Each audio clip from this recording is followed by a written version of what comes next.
आज हमारे लाल जी देखो शीतकाल में बाहर आते नहीं है, लेकिन आज गौ पूजन करने कैसे कंबल ओढ़ करके आए, गैया की सेवा करी, गैया को पूजन कियो, गौ पुच्छ से झाड़ो लगवायो है।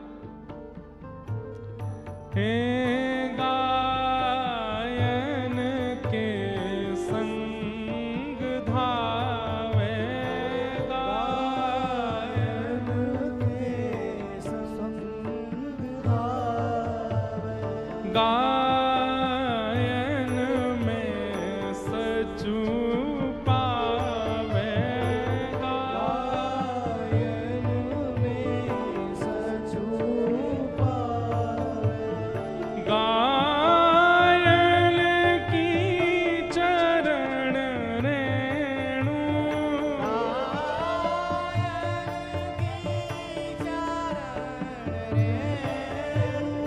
अंग लपटावे,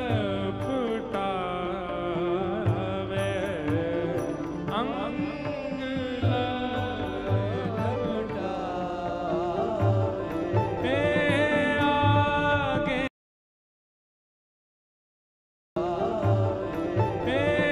आगे गाय पाछे,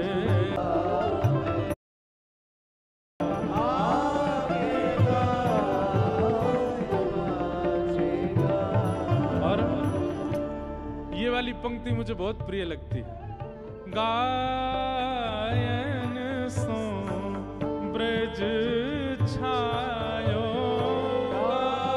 गायन सो ब्रज छायो, गायन सो ब्रज छायो, गायन सो ब्रज छायो। एक कथा मेरी स्मृति में नहीं पर थोड़ा सा स्मरण आ रहा है कि ठाकुर जी कहीं पधारे थे और वहां के लोगों ने सोचा कि हमारे ठाकुर जी केवल यहाँ थोड़ी देर बैठवे के काजे रुकेंगे, ऐसो कहा करें कि ठाकुर जी सदा के लिए यहाँ रुक जाएं।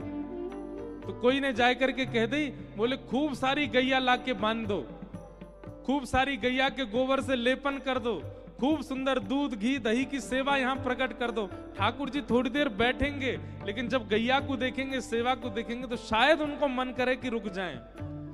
ठाकुर जी जैसे ही गए, थोड़ी देर रुकना था वहां, सब गांव के लोगों ने व्यवस्था करी, पर जैसे ही ठाकुर जी ने देखी बड़ी अच्छी सुगंधी आ रही है, पीछे मुड़ के देखी तो ऐसी सुंदर सुंदर गैया खूब आनंद कर रही हैं, खूब प्रेम से उछल रही हैं। ठाकुर जी देख करके आनंदित हो गए, गैयान के बीच में चले गए, सबको हृदय से लगाने लगे। बैठी वही गैयान सो टेक लगा करके ठाकुर जी उन्हीं के ऊपर लेट गए, कोई के चरण दबा रहे हैं, कोई की पूंछ से अपने आप को झाड़ो दे रहे हैं, कोई की परिक्रमा कर रहे हैं। और जहां ठाकुर जी को क्षण भरी ही रुकना था, वहां ठाकुर जी 5 दिन तक बैठे रहे केवल गैयाओं की सेवा में। अगर ठाकुर जी की भक्ति भी चित्त में स्थिर करनी है, गौ को चित्त में बसा लो, ठाकुर जी स्थिर हो जाएंगे। अगर गौ चित्त में नहीं आई है, गौ मन में नहीं आई है, गौ प्रेम गौ सेवा आपके भाव में नहीं आया, आपकी ठाकुर जी की भक्ति अस्थिर हो सकती है। ठाकुर जी प्रस्थान कर सकते हैं, पर जो प्रेम चित्त में उमड़ा है वो सदा के लिए चित्त में रहे, उसके लिए गौ को चित्त में विराजमान कर लो। ठाकुर जी उसको देख करके रुक जाते हैं। गायन से ब्रज छायो, गायन सो ब्रज छायो, वैकुंठ बिसरायो, वैकुंठ बिसरायो, गायन के हेत गिरे,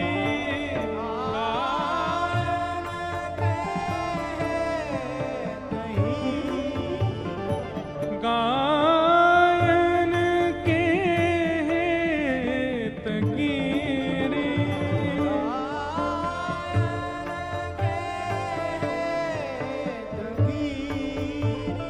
कर ले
स्वामी गिरधारी।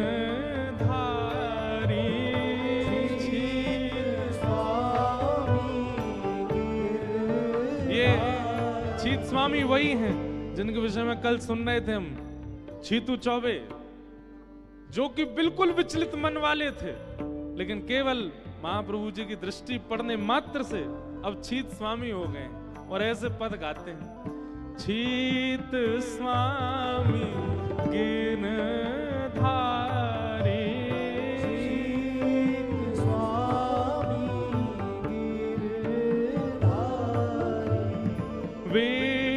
विठलेश वपुधारी,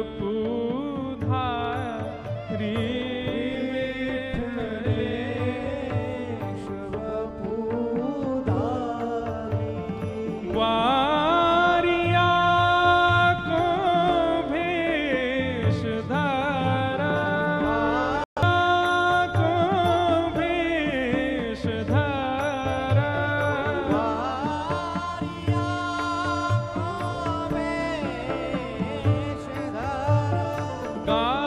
गायन में आवे,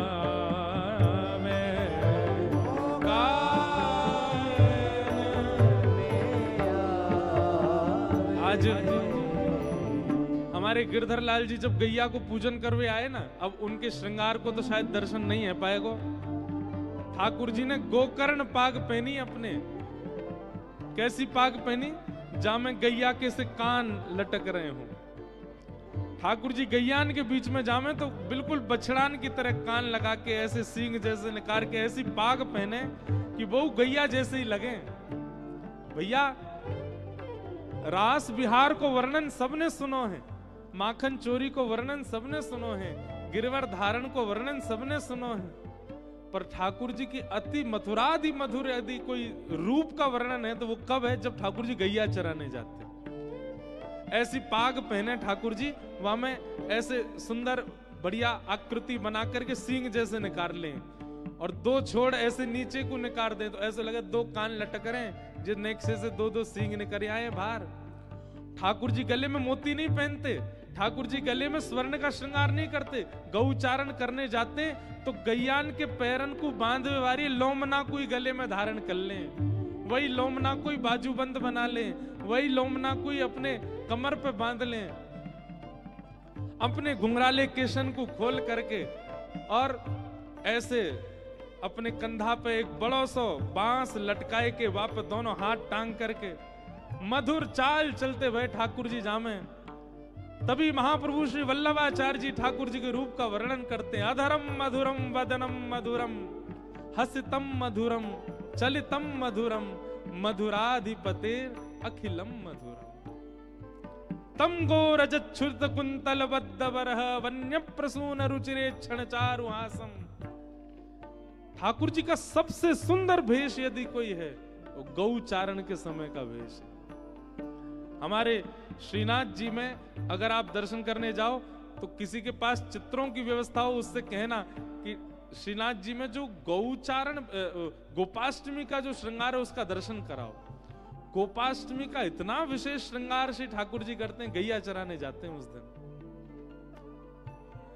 ग्वारिया को भेष धरा,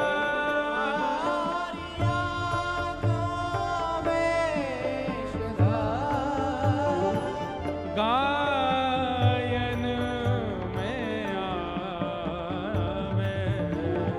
गायन में आवे, हे आगे गाय पाछे गाय, आगे गाय पाछे गाय, इत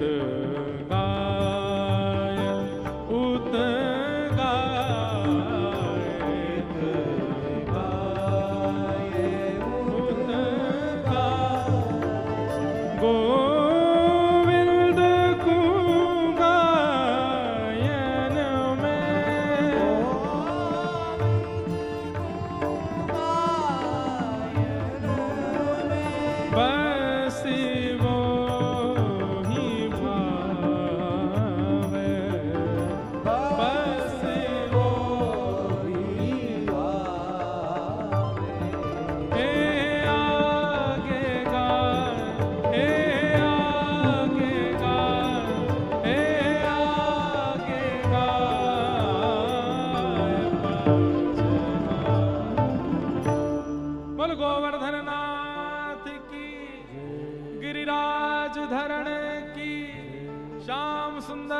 यमुने महारानी की, प्यारे गिरधर लाल की।